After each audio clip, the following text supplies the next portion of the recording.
ताजदार Medina ने फरमाया रमजान में रोजादार ने 30 रोजे रखे, ये चांद के हिसाब से 29, सारे रोजे रख लिए। आका ने फरमाया ये रोजे अल्लाह की बारगाह तक नहीं पहुंचते, जमीन और आसमान के दरमियान, जमीन और आसमान के बीच में मुअल्लक रहते हैं, लटके हुए रहते हैं। तो कैसे अल्लाह की बारगाह में पहुंचेंगे? मेरे आका ने फरमाया ए ईमान वालो, ए नबी का कलमा पढ़ने वालो, आका के आशिकों सुनो। आका ने फरमाया तुम सदक़े फित्र अदा किया करो, सदक़े फित्र अदा करने पर ये रोजे अल्लाह की बारगाह में मकबूल हो जाते हैं। सदक़े फित्र अदा करने पर अल्लाह ताला रोजों को कबूल फरमा लेता है, और जो खामियां छोटी मोटी कमियां हो जाती हैं अल्लाह उनको भी मुआफ फरमा देता है।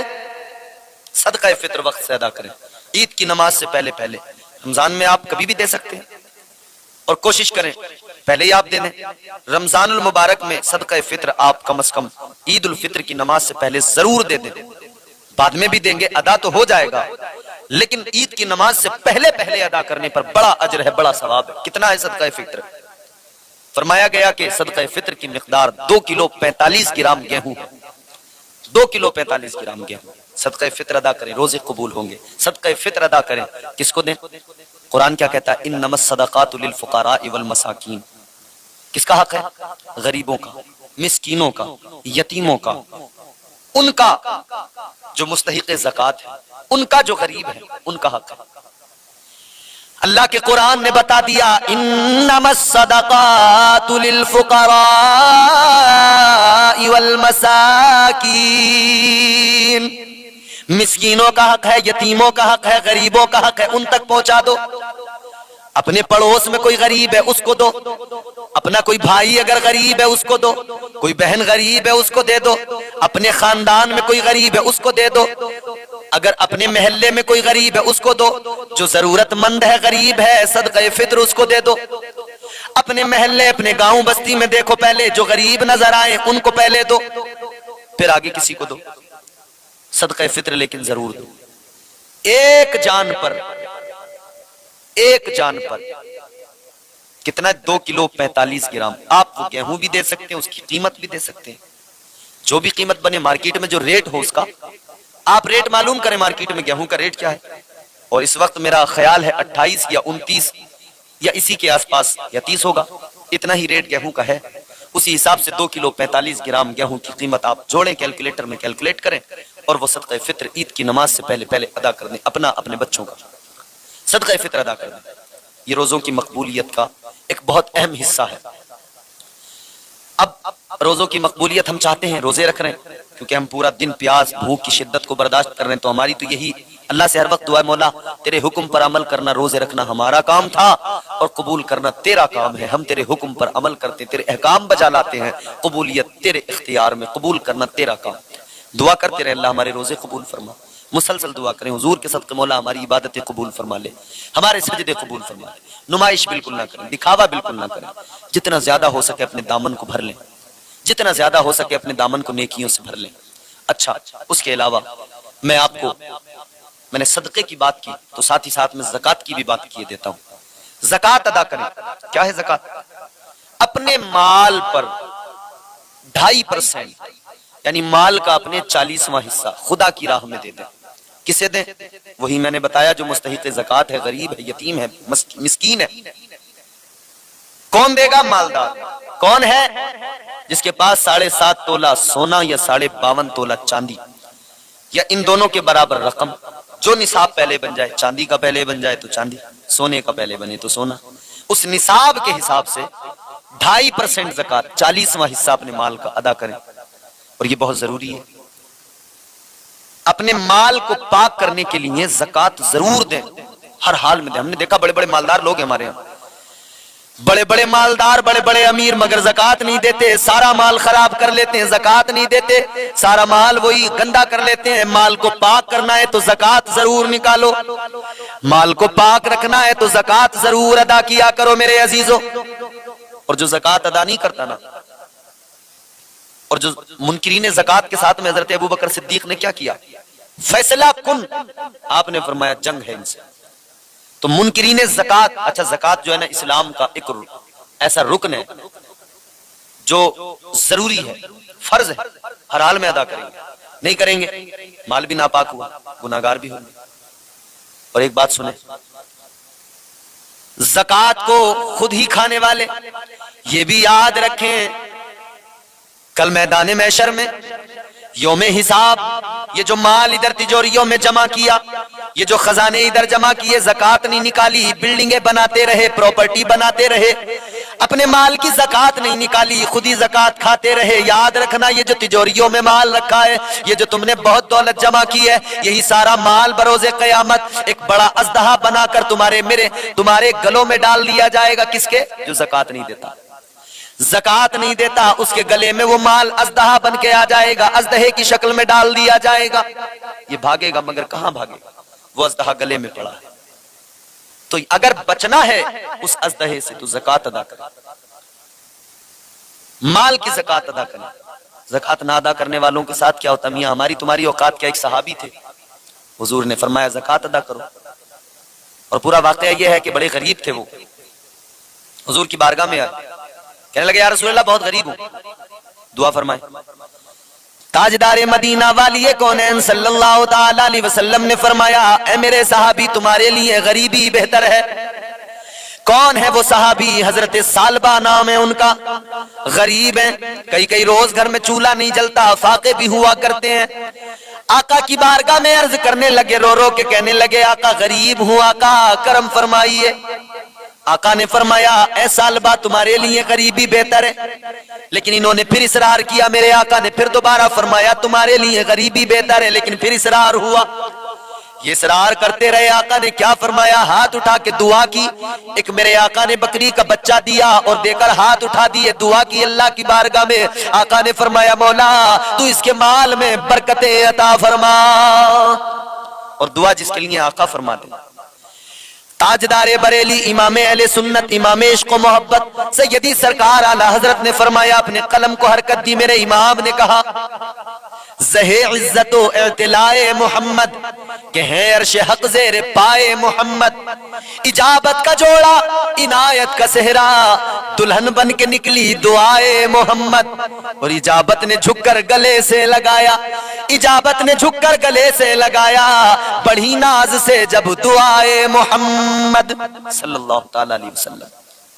ये दुआ है मेरे आका की, हुजूर जिसे दुआ दे दे। मेरे आका ने किसको दुआ दी? हजरत सालबा को, सहाबी। हुजूर ने दुआ दी, बरकत की दुआ। एक बकरी का बच्चा लेकर गए आका की बारगाह से, घर पे ले जाकर परवरिश करने लगे। वो बड़ा हुआ, एक बच्चे से 2 हुए, 2 से 3, 3 से 4, तादाद बढ़ती रही। माल में अल्लाह बरकतें अता फरमाता रहा, माल बढ़ता रहा, माल बढ़ता रहा, मालदार हो गए। पहले गरीब थे, हुजूर ने दुआ की तो मालदार हो गए। माल इतना बड़ा, बकरियों की तादाद इतनी बड़ी। अब रेवड़ जब ज्यादा हो गया तो दिन में जाते जंगल में चराने के लिए, शाम को लाकर वापस रेवड़ को, अपने बकरियों को लाकर अपने रेवड़ में, वहां पर जो बंद करने की जगह थी वहां रख दिया करते थे। लेकिन अब जब बकरियां ज्यादा हो गई तो आबादी में नहीं रख सकते थे, तो जंगल में जाकर अपना ठिकाना बनाया, वहीं पर उन बकरियों के लिए इंतजाम किया, वहीं पर बकरियां पालने लगे। ए लोगों गौर करो, अल्लाह ने बड़ी बरकतों से नवाजा, माल बढ़ता चला गया, मसरूफियत भी बढ़ती चली गई।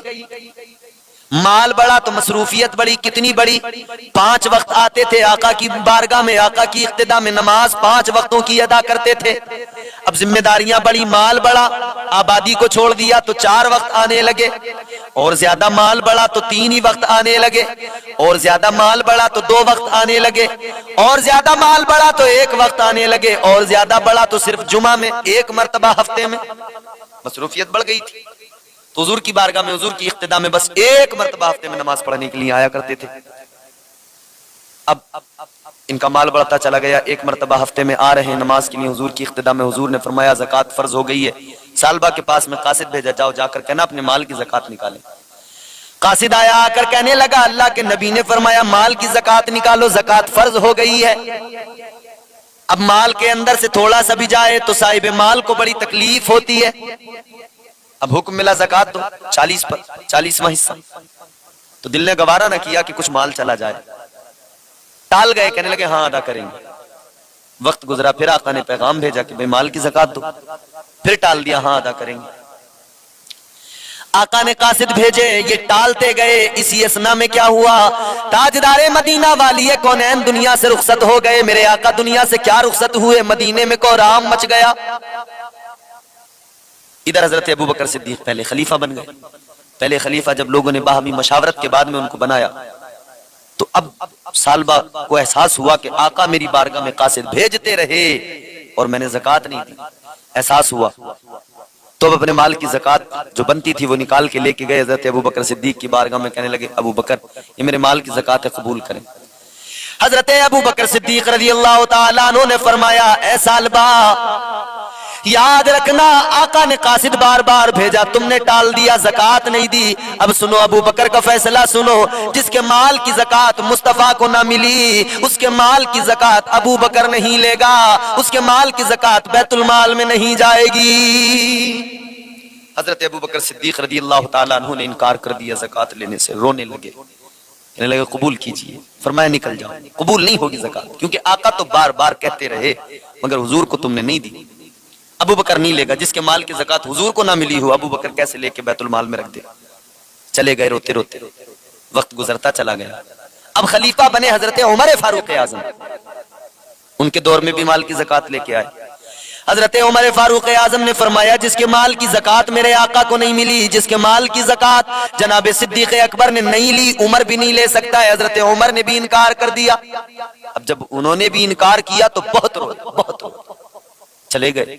हजरत उस्मान गनी का दौर आया, फिर ज़कात लेके आए। हजरत उस्मान गनी ने भी फरमा दिया, जिसके माल की ज़कात आका को ना मिली, अबू बकर सिद्दीक ने नहीं ली, जिसके माल की ज़कात उमर ने नहीं ली, उसके माल की ज़कात को उस्मान भी नहीं लेगा। हजरत उस्मान ने भी इनकार कर दिया। बहुत रोए, चीखे चिल्लाए, वापस चले गए। हजरत मौला अली का दौर आया, ये फिर ज़कात लेके आए। कहने लगे, या अली ये आप रख लीजिए, ये मेरे माल की ज़कात है। मौला अली ने फरमाया, जिसके माल की ज़कात आका को ना मिली, जिसके माल की ज़कात, मदद के साथ लड़ना, अल्लाह की मदद पे भरोसा करना। नसीहतें करने लगा बादशाह, जब जीत कर आओ, फतह हासिल कर लो तो मगरूर ना होना, घमंड ना करना। बादशाह को इस बार एहसास ही नहीं हुआ। नसीहतें भी कर दी, दुआ भी कर दी। हजरत औरंगजेब आलमगीर ने चंद सिक्के मुसल्ले के नीचे रखे और इजाजत ली। उल्टे पैरों जब वापस चलने लगे तो रुमाल झाड़ के ये खड़ा हुआ और खड़े होके कहने लगा, ऐ बादशाह जरा ठहरो, ऐ औरंगजेब जरा रुक जाओ, अब की बार आप मुझे नहीं पहचान पाए, मैं वही बहरूपिया हूं। इतना सुना तो हजरत औरंगजेब आलमगीर फरमाने लगे, हाँ अब की बार तो मैं वाकई तुझे नहीं पहचान पाया, बोल क्या इनाम चाहता है। अब की बार वाकई तूने ऐसा हुलिया बनाया कि मैं तुझे पहचान नहीं पाया, बता क्या इनाम चाहता है। इसने कहा, बादशाह तुम्हारे ताज में जो हीरे लगे हैं महंगे हैं, कीमती हैं, ये अपना ताज मुझे दे दो। हजरत औरंगजेब आलमगीर रहमतुल्लाह अलैह ने अपना ताज उतारा और उसके कदमों पर रख दिया, काले ये तेरा हो गया। फरमाने लगे, अभी जल्दी में हूं, जंग पे जा रहा हूं, महाज पे जा रहा हूं, ये तो दे दिया जो देना, फिर आना मेरे दरबार में और इनाम दूंगा तुझे। हजरत औरंगजेब आलमगीर रहमतुल्लाह अलैह इतना फरमाकर जब वापस चलने लगे, बहरूपिये ने कहा, बादशाह जरा रुक जाओ, औरंगजेब जरा रुक जाओ। आप रुके, पीछे मुड़े, फरमाया, अब क्या बात है। कहने लगा, बादशाह ये आपका ताज आप अपने पास रखो, मुझे कुछ नहीं चाहिए। बादशाह ने कहा, क्या बात, तूने तो इनाम पाने के लिए ये सब कुछ किया था, अब क्यों नहीं चाहिए। कहने लगा, बादशाह बात समझ में आ गई, मसला हल हो गया, बहुत कुछ समझ गया। बादशाह ने कहा, क्या बात है। ये कहने लगा, है औरंगजेब सुनो, मैंने झूठ मूठ का हुलिया बनाया, ये अल्लाह वालों का सहुलिया बनाया, ये दरवेशी इख्तियार की ढोंग रचाया, मैंने झूठ मूठ की दाढ़ी रखी, झूठ मूठ का साफा पहना, ये लिबास पहना, झूठ मूठ की तस्बीह पकड़कर ये हुलिया बनाकर मैं अल्लाह अल्लाह करने लगा। लोग धोखे में आ गए। ऐ बादशाह मेरी समझ में मसला आ गया, जब मैंने झूठ मूठ का ये रूप इख्तियार किया तो बादशाह का ताज मेरे कदमों में आ गया, और अगर मैं सचमुच में अल्लाह और उसके रसूल की मोहब्बत को दिल में बसाकर इबादत और रियाजत में लग जाऊं तो फिर ये ताज क्या है, तख्त क्या है, सारी कायनात के खजाने अल्लाह मुझे अता फरमा देगा। क्या कुछ नहीं, फिर अल्लाह देगा। कहने लगा बादशाह बात समझ में आ गई, अब ये मालो दौलत नहीं चाहिए, झूठ मूठ का हुलिया बनाया था तो इतना मिला कि बादशाह का ताज मेरे कदमों में आ गया। अगर सचमुच में ऐसा ही हो जाऊं, सचमुच में ऐसा ही बन जाऊं तो फिर मेरा रब मुझे कितना नवाजेगा, फिर मेरे अल्लाह की मुझ पर कितनी इनायतें होंगी। लम्हों में बात समझ में आ जाती है, अक्लें खुल जाती हैं, अक्लों के दरीचे खुल जाते हैं। अजीजाने गिरामी वकार उस दिन के बाद में वो वाकई दरवेश बन गया, अल्लाह अल्लाह में लग गया। बात समझने वाली ये है, जो नबी का सच्चा गुलाम बन जाए उसकी तो शान बड़ी, जो झूठ मूठ में भी ऐसा हुलिया बना ले उसे भी अल्लाह बड़ी इज्जतों से नवाज देता है। दाढ़ी किसी ने रख ली, भले वो नमाज नहीं पढ़ता, भले वो आलिम नहीं, मगर फिर भी लोग उसे इज्जत के साथ उसका नाम लेते हैं, इज्जत से बात करते हैं। कोई दाढ़ी टोपी इस्लामी हुलिया बनाकर चले, लोग इज्जत देते हैं। तो फिर अगर कोई वाकई मोहम्मद मुस्तफ़ा सल्लल्लाहु अलैहि वसल्लम का सच्चा गुलाम हो जाए तो फिर उसे दुनिया कितनी इज्जतें देगी। हजरत बिलाल हबशी रज़ी अल्लाह तआला अन्हु, रंग काला, गुलाम इब्ने गुलाम, मगर एक दिन मुस्तफा जाने रहमत से नजर लड़ गई, मुस्तफा का प्यार सीने में आ गया, इश्क हो गया जनाबे हजरत बिलाल को मदीने वाले आका से। और याद रखना अजीजों, बात इश्क की होती है, नाम जबान पे फौरन हजरत बिलाल कहा जाता है। वो हजरत बिलाल हबशी रज़ी अल्लाह तआला अन्हु, अल्लाह अल्लाह, हजरत अमीरुल मोमिनीन खलीफतुल मुस्लिमीन हजरत सैयदना उमर फारूक आजम रज़ी अल्लाह तआला अन्हु के पास आए मिलने के लिए। हजरत उमर जैसा जलीलुल कद्र सहाबी और दूसरा खलीफा जिनकी शान ये कि कैसर और किसरा के ऐवान जब उनका नाम सुने तो उनमें जलजला आ जाए, वो हजरत उमर फारूक आजम। मगर जब हजरत बिलाल आए हैं, हजरत उमर अपनी कुर्सी से उठ गए, जिस जगह बैठे थे अपनी मसनद से उठ गए, खड़े हो गए। लोग देख रहे हैं, हैरान है, ए उमर आप तो खलीफतुल मुस्लिमीन हो, अमीरुल मोमिनीन हो, फिर भला बिलाल के लिए ये सब क्यों? हजरत उमर ने फरमाया सुनो, एक बात अच्छी तरह जान लो, ये बिलाल पहले तो गुलाम था उमैया बिन खलफ का, मगर जब इसने मुस्तफा की गुलामी को इख्तियार किया और हजरत बिलाल से भी कहने लगे हैं बिलाल जब से तुम मदीने वाले आका के गुलाम बन गए उसी वक्त से उम्मत के इमाम बन गए। जब इज्जतें मुस्तफा ने अता की हो तो फिर उमर की क्या मजाल के बिलाल का अदब न करे, बिलाल की इज्जत न करे। मेरे मुस्तफा जाने रहमत फतेह मक्का के मौके पर जब काबे के अंदर से बुतों को आका ने निकाला, जब बुतों को तोड़ा गया, मेरे मुस्तफा जाने रहमत ने हजरत बिलाल को पुकारा। हजरत बिलाल आ गए, या रसूल अल्लाह हाजिर हूं। मेरे आका ने फरमाया बिलाल जरा अजान पढ़ो, काबे की छत पे चढ़ जाओ। सवाल किया गया, या रसूल अल्लाह इतना बड़ा दिन है, आज भी बिलाल से अजान पढ़वाएंगे? मेरे आका ने फरमाया मार खा के बिलाल अजान, मार खा के अजान पढ़े बिलाल, सफर में अजान पढ़े बिलाल, मैदान जंग में अजान पढ़े बिलाल, हर जगह जब बिलाल अजान पढ़े तो फिर आज इतना बड़ा मौका आया, अल्लाह ने इज्जत अता की, तो फिर आज क्यों बिलाल अजान नहीं पढ़े? आज भी मैं सबको बताना चाहता हूँ, जो कुफ्र के दलदल से निकलकर मेरी गुलामी में आता है उसे नजरअंदाज नहीं किया जाता, बल्कि उसे इज्जतों के ताज अता किए जाते हैं। हुजूर ने इज्जतें अता फरमाई हैं, हुजूर की गुलामी से इज्जतें मिलती हैं। लोगों हुजूर के सच्चे गुलाम बनो, हुजूर से मोहब्बत करो, इश्क करो।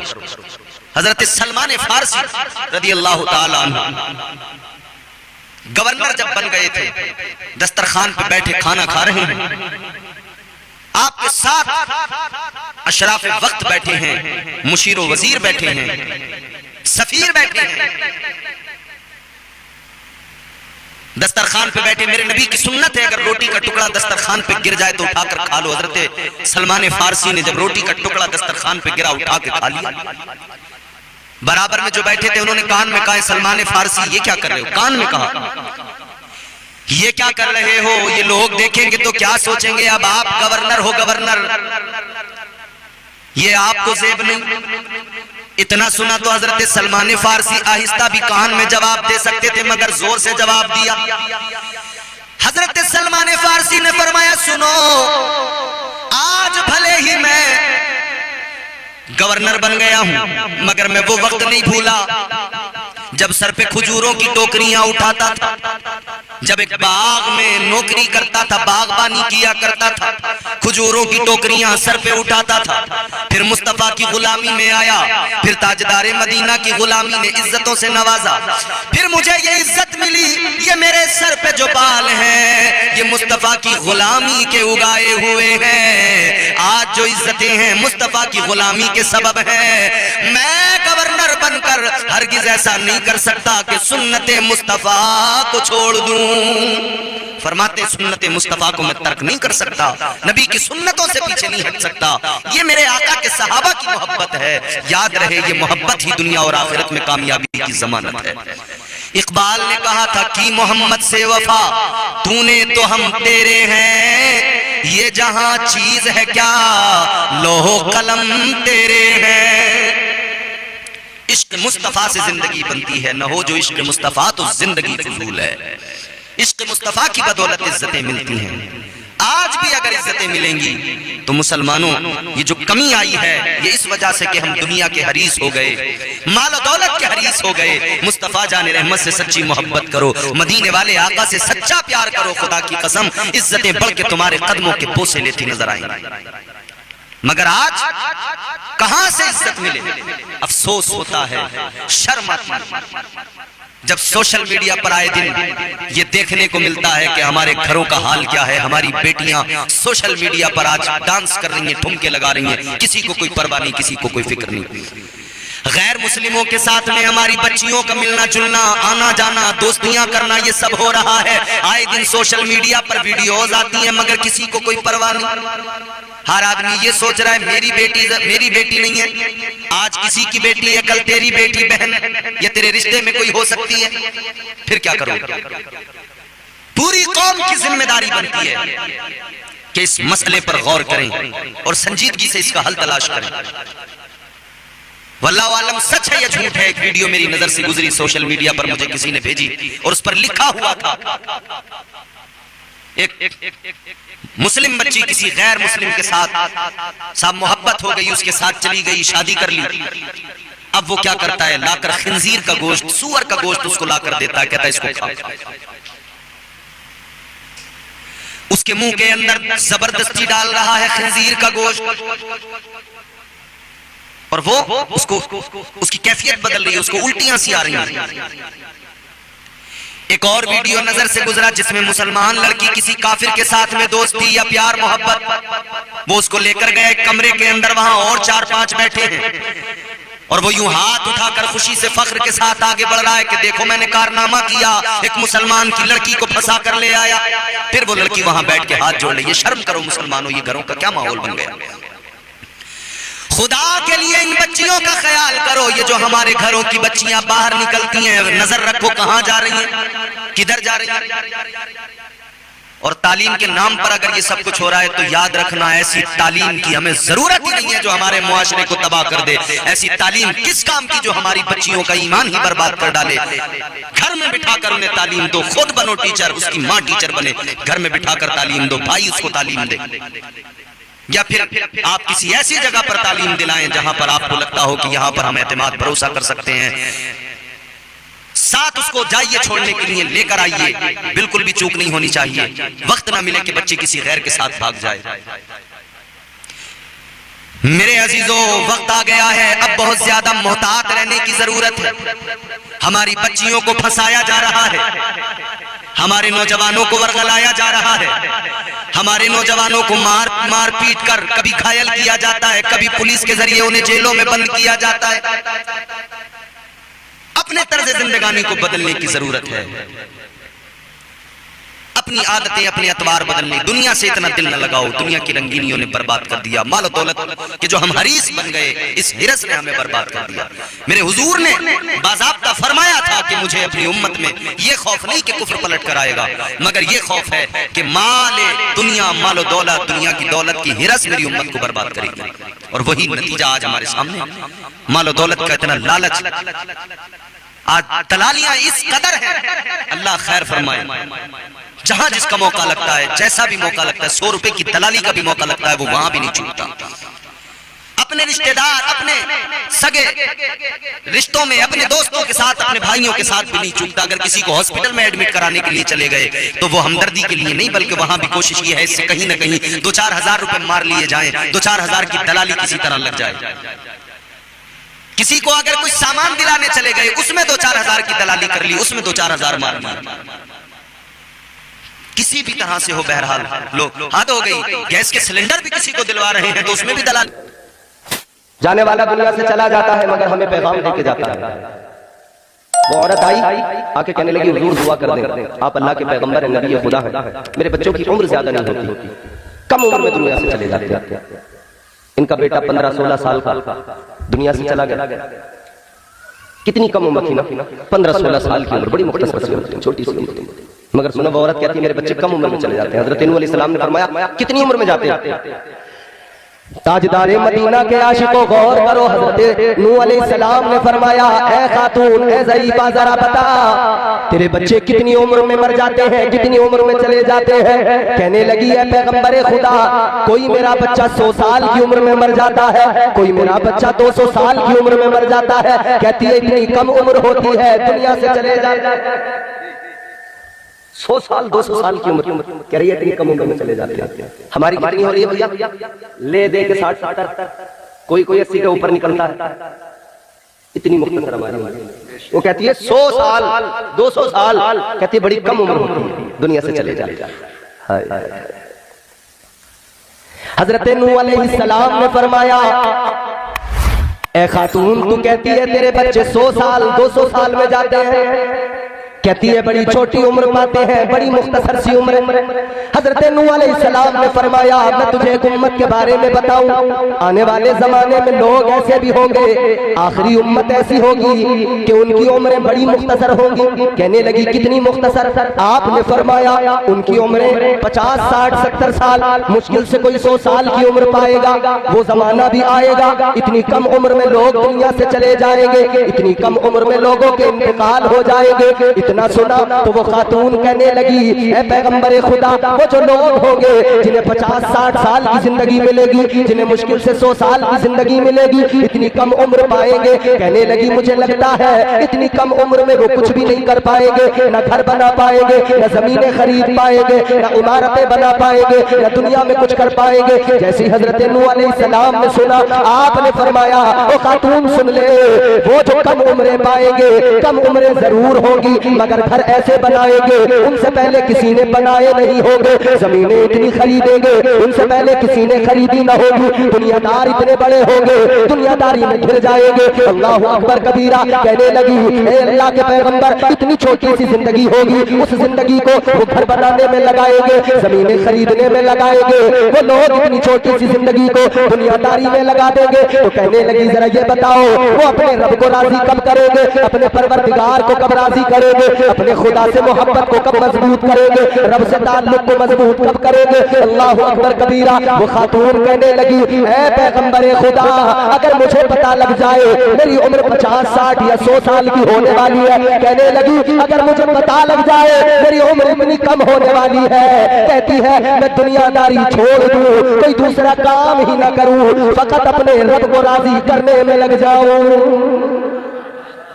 इतनी छोटी उम्रें होंगी, उसमें भी जमीनें, मकान, घर, बिल्डिंग, इमारत। और यही तो बात है, वो महल जो आज हम बना रहे हैं हमसे पहले किसी ने नहीं बनाए थे, वो इमारतें जो आज हम तैयार कर रहे हैं हमसे पहले किसी ने तैयार नहीं की थी।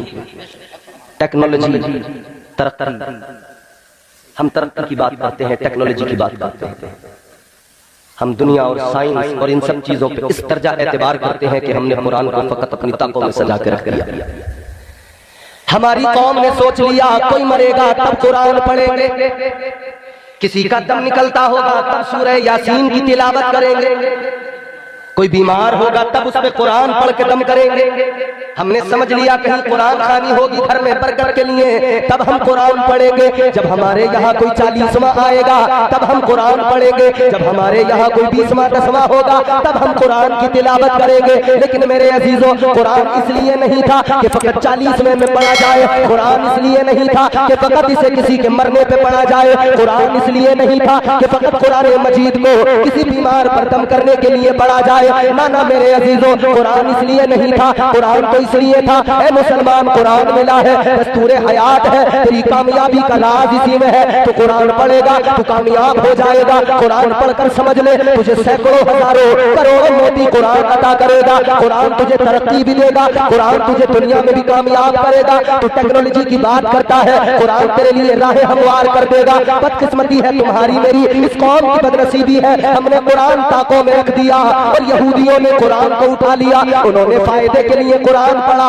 उन्हें फायदा जरूर पहुंचा है। ईसाइयों ने कुरान उठाया, अपना फायदा कुरान में ढूंढने लगे, कुरान ने उन्हें फायदा पहुंचा दिया। ऐ लोगों गौर करो, अगर काफिर, अगर गैर मुस्लिम, अगर यहूदो नसारा कुरान को अपने फायदे के लिए पढ़ने लगे, जब उन्हें फायदा कुरान पहुंचा दे, तुम और हम तो कुरान पर ईमान रखते हैं, हम और आप तो कुरान के मानने वाले हैं। खुदा की कसम, अगर हम कुरान की तिलावत करें, कुरान को पढ़े, कुरान को समझे, अल्लाह की कसम हम दुनिया में सबसे ज्यादा तरक्की वाली कौम बन जाएंगे, सबसे ज्यादा तरक्की याफ्ता हम होंगे। हमसे बढ़कर दुनिया में कोई तरक्की करने वाला नहीं होगा। और कल हमारी तारीख में बताया, जब लोग बकरियां चराते थे, जब लोग इन्हीं कामों पे रहते थे, किसी को शऊर नहीं था, सलीका नहीं था, तब कुरान पढ़ने वालों ने दुनिया को सलीका भी दिया, शऊर भी दिया और दुनिया को तरक्की से हमकिनार किया। दुनिया को साइंस भी सिखाया, दुनिया को साइंटिस्ट बन के भी दिखाया। कुरान पढ़ने वाले इतने बड़े बड़े साइंटिस्ट गुजरे हैं मेरे अजीजों। उन कुरान पढ़ने वालों ने,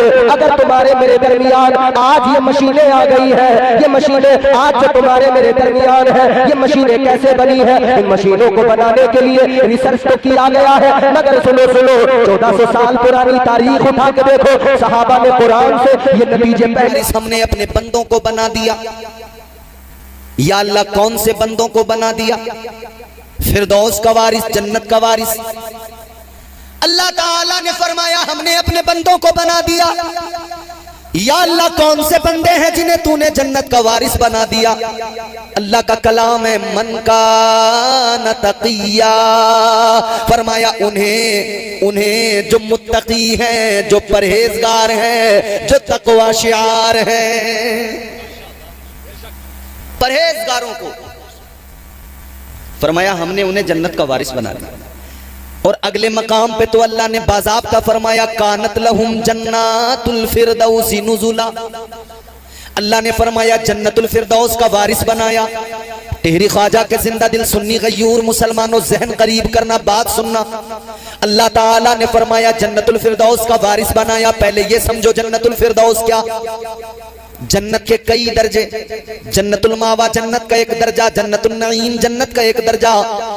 मगर बारगाह मुस्तफा में चलो, ताजदार मदीना ने ऐलान फरमा दिया, तुम्हारे मेरे आका ने बता दिया जन्नत में कई दर्जे हैं, मगर जन्नत का जो आला तरीन दर्जा है उसे जन्नतुल फिरदौस कहा जाता है। आका ने फरमाया, ऐ मेरे गुलामों, जब भी अल्लाह की बारगाह में हाथ उठाया करो, जब भी परवरदिगार से मांगा करो जन्नत, जब भी जन्नत का सवाल किया करो, आका ने फरमाया अपने रब से, परवरदिगार से जन्नतुल फिरदौस मांगा करो। जन्नत मांगो तो जन्नतुल फिरदौस। या रसूल अल्लाह जन्नतुल फिरदौस मांगे, क्या खास है?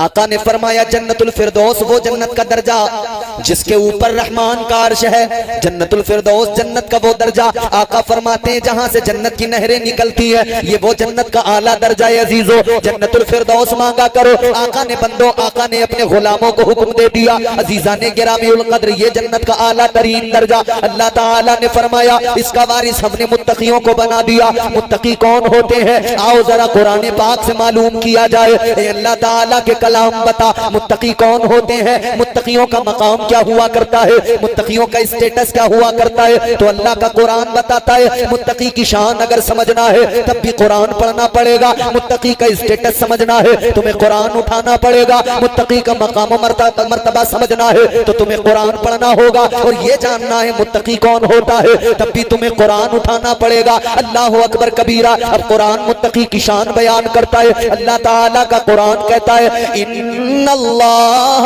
युहिब्बुल मुत्तकीन, मुत्तकीन। अल्लाह ताला का कलाम कहता है, अल्लाह ताला मुत्तकियों से मोहब्बत फरमाता है, अल्लाह ताला तकवा शिआर लोगों से मोहब्बत करता है। अगले मकाम पे फरमाया इन्नल्लाह मअल मुत्तकीन, फरमाया अल्लाह साथ है तो मुत्तकियों के साथ है।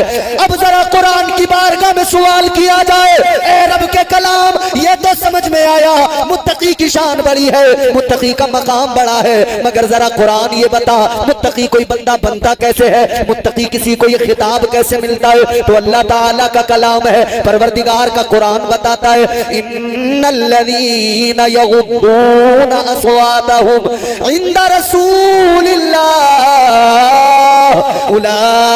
उलाइकल्लज़ीना इम्तहनल्लाहु क़ुलूबहुम लित्तक़वा। अल्लाह ताला का कुरान कहता है, ए लोगों मुत्तकी जानना है कौन होता है? तो आओ जान लो मुत्तकी कौन होता है। रब काबा ने ऐलान कर दिया, जो मेरे महबूब की बारगाह में बाअदब रहे, जिसकी आवाज पस्त रहे, जो हबीब का अदब करता है, अल्लाह ताला उसके दिल को तकवा अता फरमा देता है। तकवा उसे अल्लाह अता करता है जो बाअदब होता है, मुस्तफा की बारगाह का अदब करता है। पता लग गया कोई भी शख्स कितनी नमाजें पढ़ ले, कितने सजदे कर ले, तकवा शिआर नहीं बन सकता। सिर्फ नमाजों की बुनियाद पर कोई मुत्तकी नहीं बन सकता जब तक के दिल में मुस्तफा का अदब न हो, जब तक के ताजदारे मदीना की मोहब्बत न हो, आका का अदब न हो।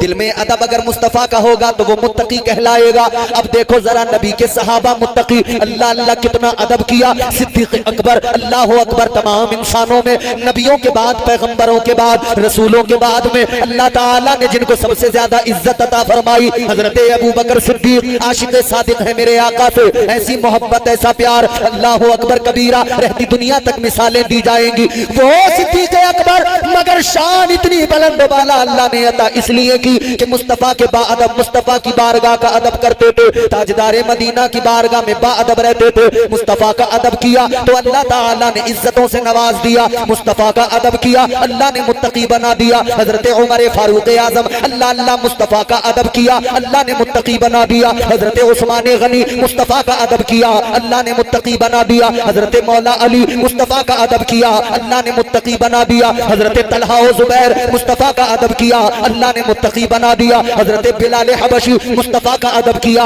अल्लाह ने मुत्तकी बना दिया। हजरत इमाम हुसैन, मुस्तफा का अदब किया अल्लाह ने मुत्तकी बना दिया। हजरत इमाम जाफर सादिक, मुस्तफा का अदब किया अल्लाह ने मुत्तकी बना दिया। बगदाद की सरजमीन पर पीराने पीर, रोशन जमीर, सरकार गौसे आजम, मुस्तफा का अदब किया अल्लाह ने मुत्तकी बना दिया। हिंदुस्तान में, हिंदुस्तान के राजा, हम सब के ख्वाजा, सरकार गरीब नवाज, हजरत ख्वाजा मोइनुद्दीन हसन चिश्ती संजरी अजमेरी, अल्लाह अल्लाह, मुस्तफा का अदब किया अल्लाह ने मुत्तकी बना दिया। पता लगा मुत्तकी वो होता है जो मुस्तफा का अदब किया करता है। अदब नहीं, तकवा है ही नहीं। अदब से तकवा मिलता है, ये याद रहे। और जिन्हें तकवा मिल गया, जो मुत्तकियों के जुमरे में आ गए, फिर कुरान कहता है अल्लाह मोहब्बत भी उनसे करता है, अल्लाह साथ भी उन्हीं के है। इन्नल्लाह माल मुत्तकीन, अल्लाह उन्हीं के साथ है। ऐ लोगों, ये वही जमात है जिन्हें तकवा हासिल हुआ मुस्तफा के अदब की बुनियाद पर, एहतराम मुस्तफा, अदब मुस्तफा की बुनियाद पर जिन्हें तकवा हासिल हुआ, उसी जमात को आज हम औलिया की जमात कहा करते हैं। क्योंकि नबी आखिरुज़्ज़मा सल्लल्लाहु ताला अलैहि वसल्लम हमारे आका, आखिरी नबी, आखिरी रसूल, नबूवत का दरवाजा बंद। हुजूर के बाद हुजूर के सहाबा, सहाबा वो सहाबी उसे कहते हैं जिसने ईमान की हालत में हुजूर का दीदार किया, ईमान की ही हालत में दुनिया से रुखसत हुआ, वो सहाबी। उनके बाद में सहाबा के बाद में ताबईन, फिर तबे ताबईन, लेकिन फिर अब नबूवत का दरवाजा बंद, सहाबियत भी खत्म, क्योंकि नबी दुनिया से जाहिरी तौर पर रुखसत हुए, सहाबियत का भी दरवाजा बंद हुआ। मगर हाँ, एक दरवाजा खुला है, वो विलायत का दरवाजा है।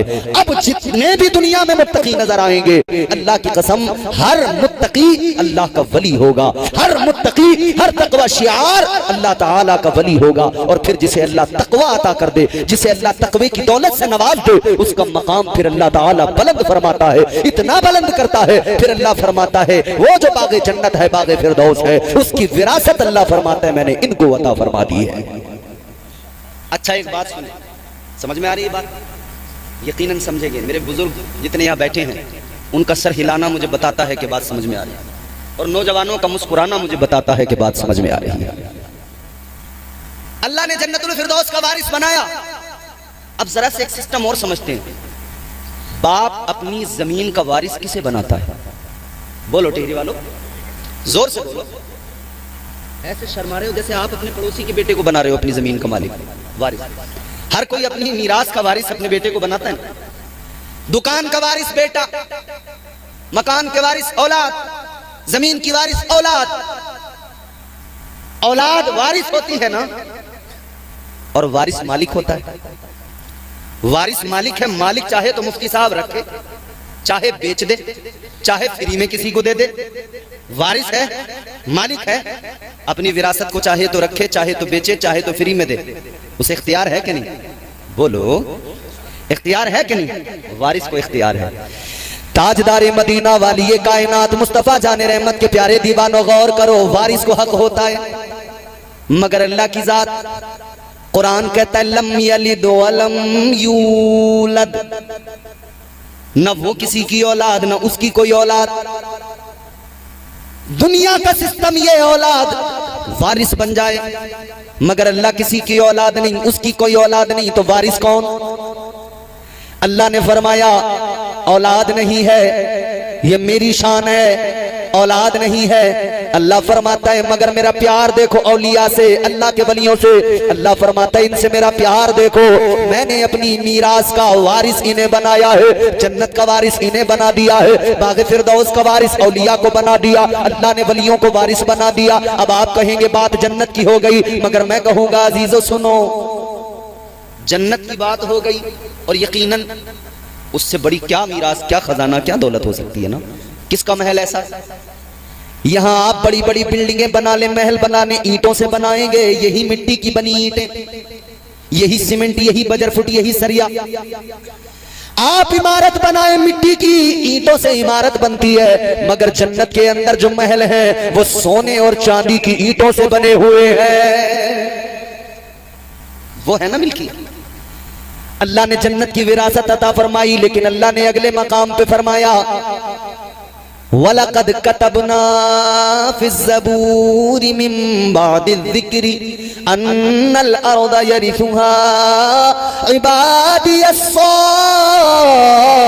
सालिहून। अल्लाह ताला ने यहाँ पे फरमाया, अल्लाह ने ऐलान कर दिया, ज़बूर के अंदर भी ये बात लिख दी गई कि अल्लाह ताला की सारी कायनात यानी सारी जमीन की विरासत अल्लाह ताला ने अपने वलियों को, अपने परहेज़गार सालिहीन बंदों को अता फरमाई है। सारी जमीन की विरासत भी अल्लाह ने वलियों को अता की, जन्नत की विरासत भी अल्लाह ने वलियों को अता फरमाई। तो पता लगा इस दुनिया की पूरी जमीन के मालिक, जमीन के वारिस भी अल्लाह के वली और जन्नत के वारिस भी अल्लाह के वली। अब वारिस है तो मालिक है, चाहे तो रखे, चाहे तो बेच दे, चाहे तो फ्री में दे दे। तारीख उठा के देखो, खुदा की कसम हमने देखा है कलंदरों को, तारीख के सफहात में हमने उन कलंदरों का भी जिक्र पढ़ा है कि जब फकीर अपनी मस्ती पे आया है, जब कलंदर अपनी मस्ती पे आया है, कलंदर ने रेत का घरौंदा दजला के किनारे पे बनाया है। एक बादशाह, एक खलीफा की बीवी ने, मलका ने आकर कहा क्या है? अल्लाह वाले ने फरमाया जन्नत का महल है। कहा बेचते हो? अल्लाह वाले ने फरमाया बेचता हूं। खुदा की कसम तारीख गवाह है, जब कलंदर अपनी मस्ती में आया है तो जो मालिक था, जो वारिस था, उसने दजला के किनारे बैठकर जन्नत के महल का सौदा कर दिया है। भाई विरासत अपनी है, हक है बेचने का। अब एक बात, ये किसकी शान है? अल्लाह वालों की। ये लीचड़ों की शान नहीं है, ये गंजेड़ियों की, नशेड़ियों की, सुलपा और चिलम के धुएं उड़ाने वालों का मामला नहीं है मियां, समझ रहे हो? ये लटें लंबी लंबी करके जो आ रहे हैं ना, अपने आप को अल्लाह वाला बताते हुए, कोई सुलपा पीते हुए आ रहा है, कोई गांजा, कोई चरस फूंकते हुए आ रहा है। हर ऐरा गैरा नत्थू खैरा अगर अपने आप को कहे मैं वली, कहना दफा हो जा। वह वली किस ऊंचे मकाम पर वली का अल्लाह ने क्या उनका मर्तबा बुलंद किया है, उनकी शान क्या है, तू अपने आप को देख, अपने आप को देख। अब विलायत को जरा समझने की कोशिश करना। अब मेरी गुफ्तगू शुरू होती है। अब तक तो मैंने आपको सिर्फ कुरान की आयत का मफहूम समझाया। अब सुने, जरा गौर से सुने। अब कोई भी अपने आप को अगर वली बताने लगे तो किसी को भी वली न मान लेना, बल्कि वली वही होगा जो कुरान के मुताबिक जिंदगी गुजारेगा, वली वही होगा जो कुरान के मुताबिक अपनी जिंदगी गुजारेगा, अमल करेगा। याद रखना अजीज़ाने गिरामीउल कद्र, अल्लाह ताला का निजाम है। आप बताओ, आपसे मालूम करता हूं, आपने एक बहुत बड़ा कारोबार किया हो, 10-20 लाख रुपए लगाए हो, इतना बड़ा कारोबार हो, आप उस कारोबार को किसको देंगे? आपके पास अगर 4 बेटे हैं, उनमें 4 में आप वो कारोबार किसको सौंपेंगे? उसी को सौंपेंगे जो सबसे ज्यादा ज़हीन होगा, जो सबसे ज्यादा ईमानदार होगा, जो कारोबार को बढ़ाने वाला होगा, जो कारोबार को चलाने वाला होगा। आप अपना कारोबार उसी के हवाले करेंगे, आप सारा काम उसकी जिम्मेदारी पे सौंप देंगे, इसलिए कि आपको भरोसा होगा, एतबार होगा, ये अच्छे से चलाएगा, ये कारोबार को बढ़ाएगा। लेकिन एक बेटा ऐसा हो जो जुआरी हो, शराबी हो, पता है कि बेच देगा पूरा कारोबार, पूरी दुकान। कोई है जो उसे 10 लाख का बिजनेस उसके हाथ में देगा कि लो ये संभालो, जबकि जानता है कि हर दिन ये बाजी लगा लगा के किसी दिन पूरा ही क्लीन कर देगा सब। और तुम देख लो, आप देखते नहीं हो उन्हें, है? बस इसी फिक्र में रहते हैं कि आज तो लगी जाएगी मेरी बाजी। बाजी लगने के चक्कर में अपने आप के तमाम घर में जो कुछ था सब बेच बाज के फूंक दिया, सब खत्म कर दिया। एक बाजी लगाने के चक्कर में सब कुछ खत्म कर दिया। और मैंने मुफ्ती कमरुल हसन साहब एक दिन अखबार में पढ़ा, हजरत अखबार में मैंने पढ़ा, एक आदमी ने दिवाली के मौके पर बाजी लगा दी जरा बड़ी, पैसे जितने थे सब हार गया। अब इसने कहा कुछ नहीं बचा, क्या लगाऊं? इसने अपनी बीवी को लगा दिया।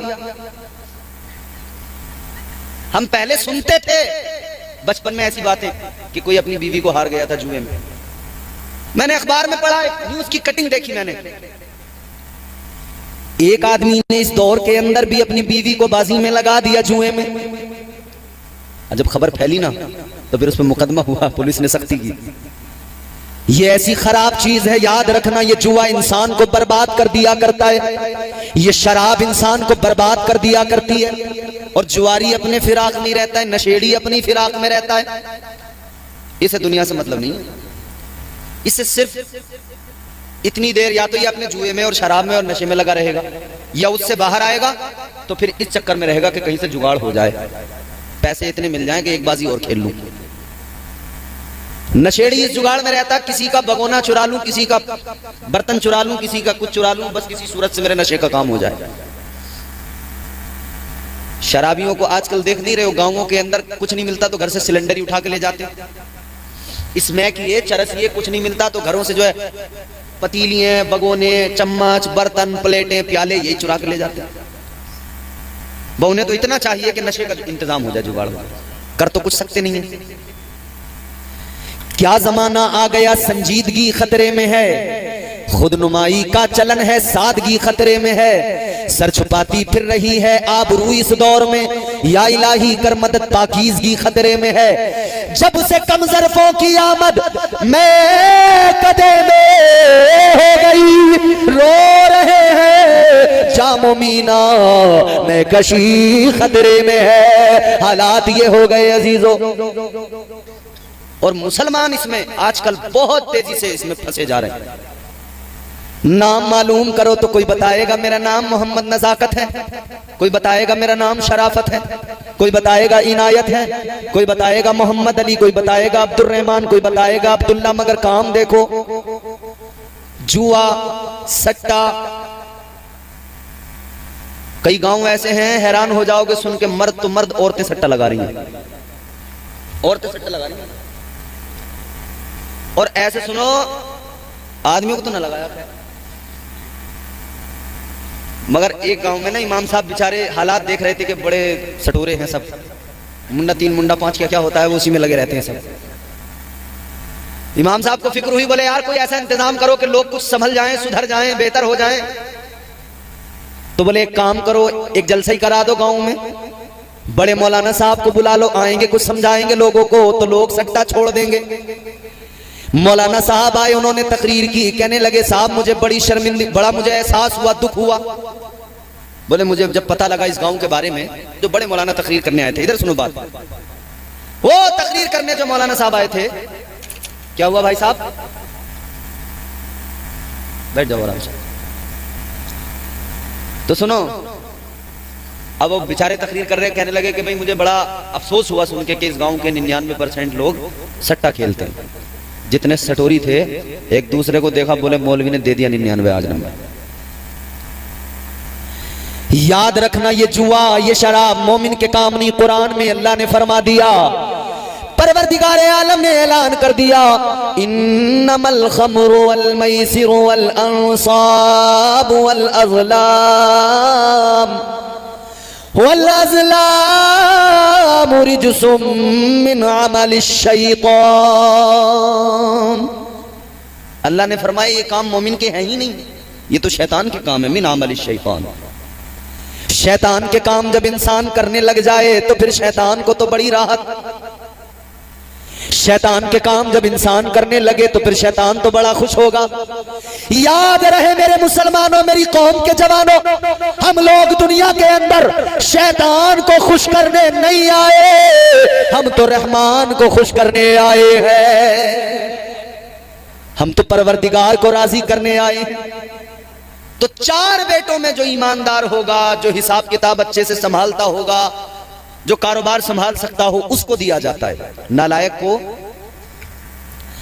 अल्लाह ने अपने बंदों में चुना है, हर किसी को विरासत नहीं दी जाती है। अल्लाह ताला ने उनको चुना, उनको पसंद किया जो उसके पसंदीदा।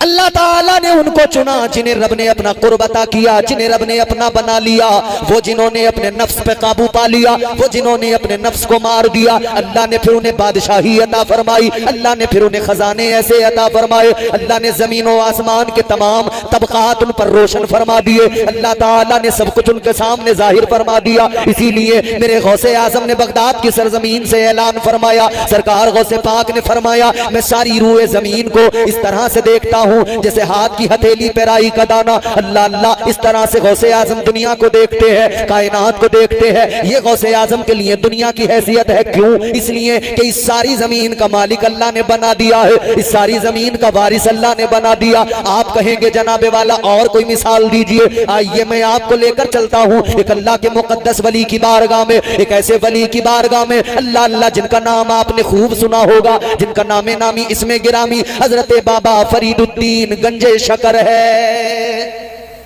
सुना है नाम आपने हजरत बाबा फरीदुद्दीन का? हजरत बाबा फरीदुद्दीन गंजे शकर, वो कि जो उन्हें देख लेता उनका दीवाना हो जाता था। काफिर भी अगर देखता था तो कलमा पढ़ लिया करता था, ईमान कबूल कर लिया करता था। ये अल्लाह ने मकाम अता किया था। मगर सुनो अजीजो, हजरत बाबा फरीदुद्दीन गंजे शकर रहमतुल्लाह अलैह, आपका एक मुरीद आपकी बारगाह में आया, एक थोड़ा सा जमीन का टुकड़ा उसने आपको गिफ्ट किया, हदिया दिया।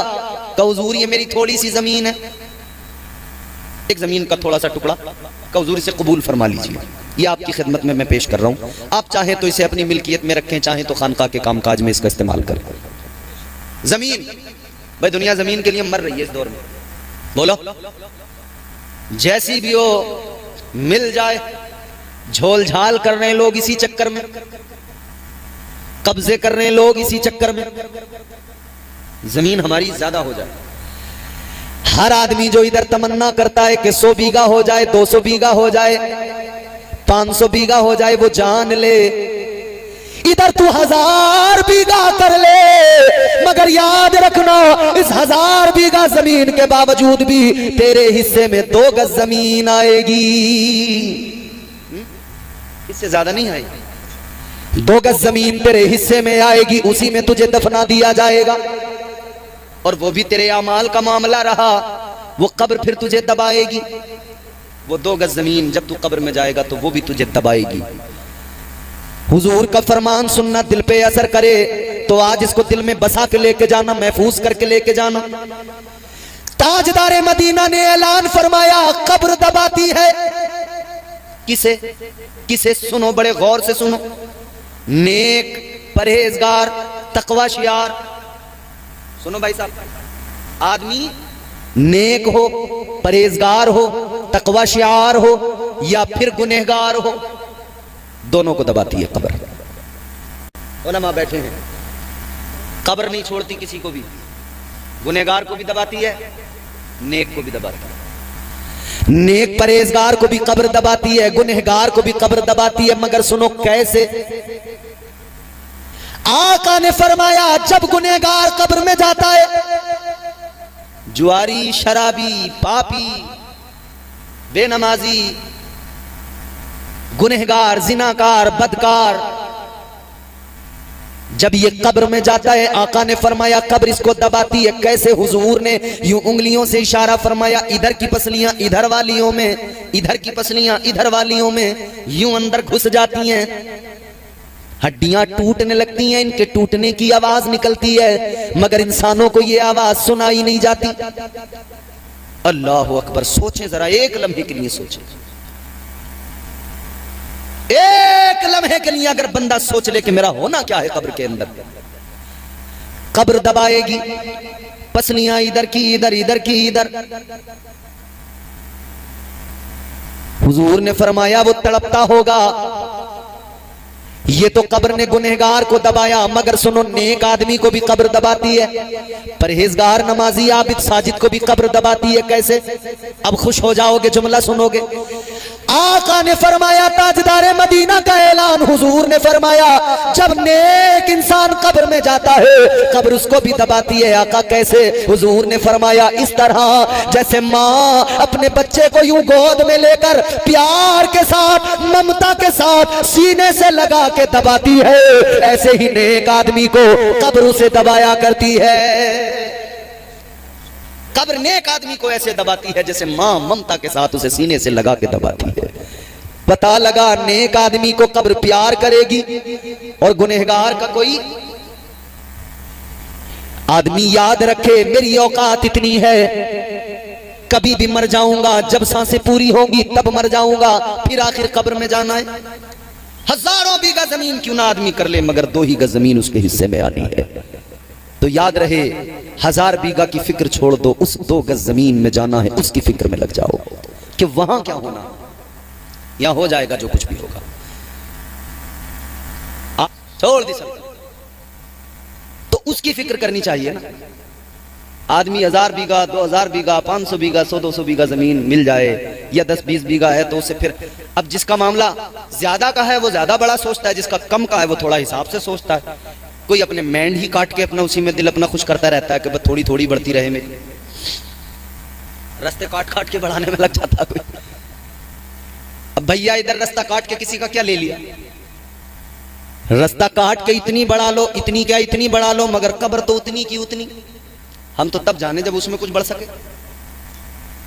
हम तो तब जाने कि कब्र में कुशादगी हो जाए तो वो मेढ़े काटने से, रास्ते काटने से नहीं होगी। याद रखना, कब्र अगर कुशादा होगी तो रास्ते काटने से या किसी के खेत में मेंढ काटने से कब्र कुशादा नहीं होगी। कब्र की कुशादगी इस बात पर है कि तू अल्लाह ताला के अहकामात पर अमल कर ले, तू नबी की शरीयत पे अमल कर ले, तू मुस्तफा का वफादार बन जा। खुदा की कसम अल्लाह ताला तेरी कब्र को कुशादा फरमा देगा। तो खुदा के लिए कब्रों के बारे में हमें सोचना चाहिए, कब्रों की कुशादगी के बारे में। जमीन का टुकड़ा, एक मुरीद ने कहा हुजूर ये जमीन का टुकड़ा है, 1 बजने वाला है, अब आप भी बेचैन हो रहे हो। सुने, हजरत बाबा फरीदुद्दीन की बारगाह में एक मुरीद कहता है जी हुजूर ये थोड़ा सा जमीन का टुकड़ा है, इसको आप रख लीजिए। अल्लाह वाले ने कहा ठीक है, तोहफा कबूल हो गया। मगर एक कंपनी होती है, एक किस्म के लोग होते हैं, तुमने देखा होगा शहर में कभी जाओ तो देखना, आदमी कोई अगर शहर में प्लॉट खरीदता है ना तो फौरी तौर पे ये चाहता है कि इसकी बाउंड्री कर दूं ताकि अपना कब्जा पक्का हो जाए, वरना खतरा रहता है कि कोई कब्जा कंपनी आके इस पर कब्जा कर सकती है। ऐसी गैंग बहुत मिलेंगी आपको कब्जे वाली। बदला अब मैं यार नजर का, दावा झूठा कब्जा सच्चा। जिसकी लाठी उसकी, बोलो, मिसाल देते हैं हमारे बुजुर्ग पहले से, जिसकी लाठी जिसका कब्जा वही मालिक। अब आप कागज लेके जाएं, कहें जी हमारी जमीन है, वो कहेंगे जा साबित कर दे कचहरी में, कोर्ट में, सालों साल मुकदमा लड़, तू बूढ़ा हो जाएगा तब कहीं जाके पता लगेगा। फिर पटवारी को हुक्म आएगा अदालत का कि जाके नाप दो, पटवारी नापने में 1-2 साल निकाल देगा, नपत होने के बाद में निशान लगेंगे, 4 दिन निशान के फोटो खींच के उधर अदालत में जाएंगे कि जी हो गया काम, इधर फिर 5वें दिन वही हाल, फिर उसी पे कब्जा बढ़ता जाएगा।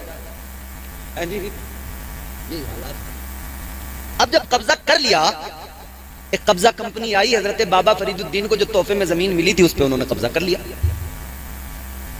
बात बढ़ी, मुरीदों ने कहा भाई ये तो जमीन खानका के काम में आती है, ये कैसे आपने कब्जा कर लिया? उन्होंने कहा नहीं हमारी है। भाई कब्जे वाले फर्जी डॉक्यूमेंट्स भी बनवा लेते हैं, फर्जी कागज भी बनवा लेते हैं, पैसे का खेल है सब यहां पे। उन्होंने कहा जमीन हमारी। बात अदालत तक पहुंच गई, सुनो इधर सुनो। जब बात अदालत में पहुंची तो जज साहब यानी काजी साहब, उन्होंने हजरत बाबा फरीदुद्दीन गंज शकर रहमतुल्लाह अलैह को बुलाया और कहने लगे हजरत ये जमीन किसकी? आपने फरमाया मेरी। कहा कैसे? फरमाया मेरे मुरीद ने मुझे तोहफे में दी। काजी साहब बोले कोई सनद, कोई कागज, रजिस्ट्री, बैनामा होना चाहिए। अल्लाह वाले ने फरमाया है रजिस्ट्री। अब ये जुमला आपको खुश कर देगा। अल्लाह वाले ने फरमाया है ना रजिस्ट्री का कागज, का कहां है दिखाइए। अल्लाह वाले ने कुरान उठाया, खोल के दिखाया, पढ़ने लगे वलक़द कतबना फी ज़बूर मिन बादि ज़िक्रि अन्नल अर्द यरिथुहा इबादियस सालिहून। आपने फरमाया 2 रजिस्ट्रियां हैं मेरे पास, एक पुरानी एक नई। पुरानी रजिस्ट्री ज़बूर के अंदर भी लिखा हुआ है इस जमीन का मालिक पूरी कायनात का कौन, अल्लाह ने किसे वारिस बनाया, और कुरान में भी मौजूद है पूरी रूए जमीन का वारिस अल्लाह ने किसे बनाया। फरमाया ये रही रजिस्ट्री। मगर काजी साहब बोले हजरत बात तो आपकी दुरुस्त है, मगर हमारे यहाँ कानून में जो आमतौर पर सनद चलती है हमें वो सनद देखनी पड़ेगी। कब ऐसी कोई सनद? फरमाया नहीं है। कहा हजरत कोई कागज नहीं, कोई सनद नहीं? फरमाया ऐसा कोई कागज नहीं है और हमें जरूरत भी नहीं है ऐसे किसी कागज की, क्योंकि अल्लाह ने हमें पूरी रूए जमीन का मालिक बना दिया है। उन्होंने कहा अच्छा।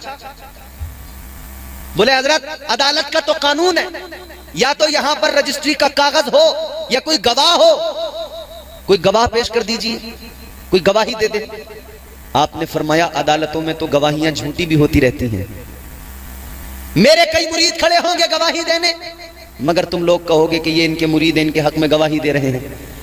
हजरत बाबा फरीदुद्दीन गंज शकर रहमतुल्लाह अलैह ने फरमाया सुनो, गवाही किसी आदमी की नहीं, बल्कि चलो जो जमीन जिसका मुकदमा है उसी जमीन से गवाही दिलवा दूंगा, वो जमीन बताएगी मालिक कौन है। मैं माफी के साथ कह रहा हूं, मुझे पता नहीं आपके गांव के बारे में कुछ भी। मैंने सुना है कि शायद यहाँ दरगाह की कुछ जमीन है, कुछ रास्ता वास्ता है, कर लो अच्छा ही रहेगा, दरगाह पे आने जाने के लिए लोगों को आसानी होगी, आप ही लोगों को आसानी होगी। हम कहाँ आ रहे हैं, हम तो 1 साल में अब आए हैं, अगले साल आए नहीं आए, हम तो आ गए जुते हुए खेतों में मेंढों पे चल के। निकलना आपको है, आना आपको है।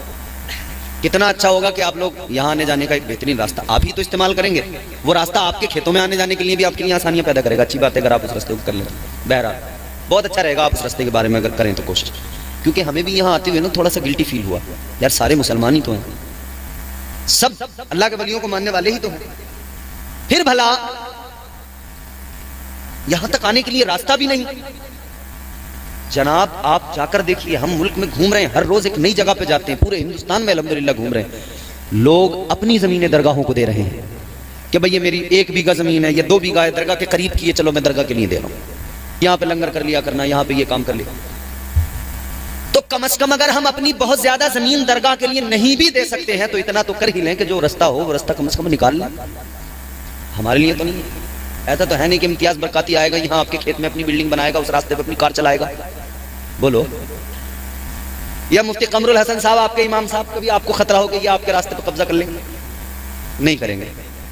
आप ही के इस्तेमाल में आएगा, आप ही के काम में आएगा। बहुत अच्छा होगा कि आप रास्ता करें।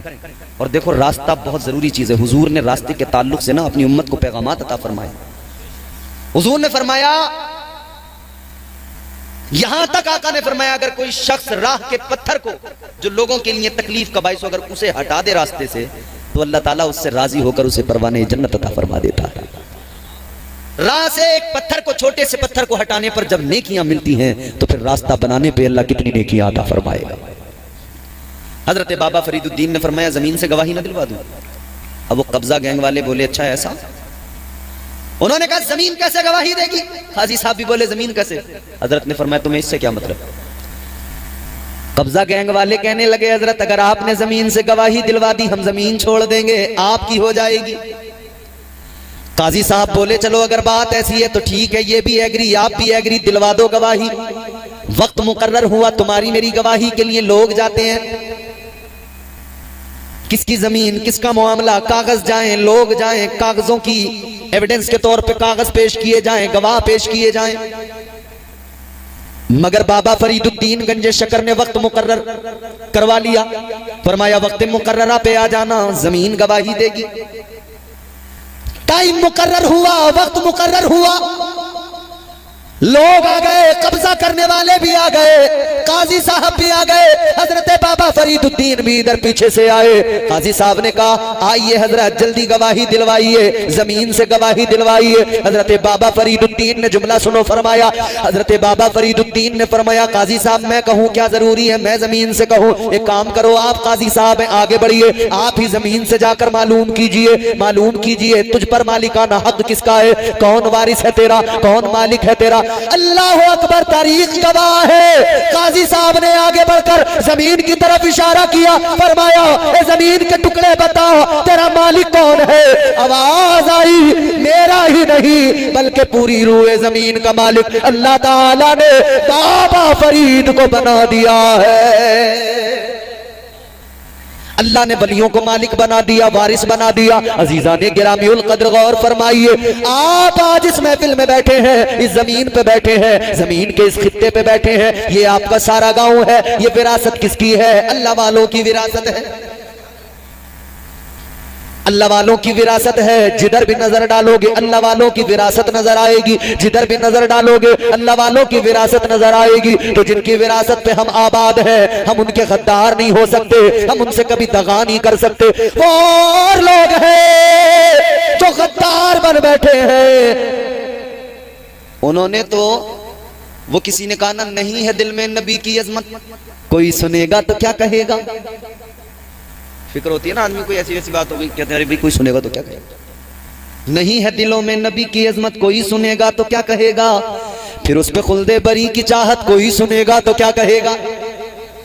अब बोलोगे, नहीं है दिल में नबी की अजमत, कोई सुनेगा तो क्या कहेगा। फिर उस पे खुल्दे बरी की चाहत, कोई सुनेगा तो क्या कहेगा। नबी के सदक़े में खा रहे हो, नबी के सदक़े में पी रहे हो, नबी के फरमान से बगावत, कोई सुनेगा तो क्या कहेगा।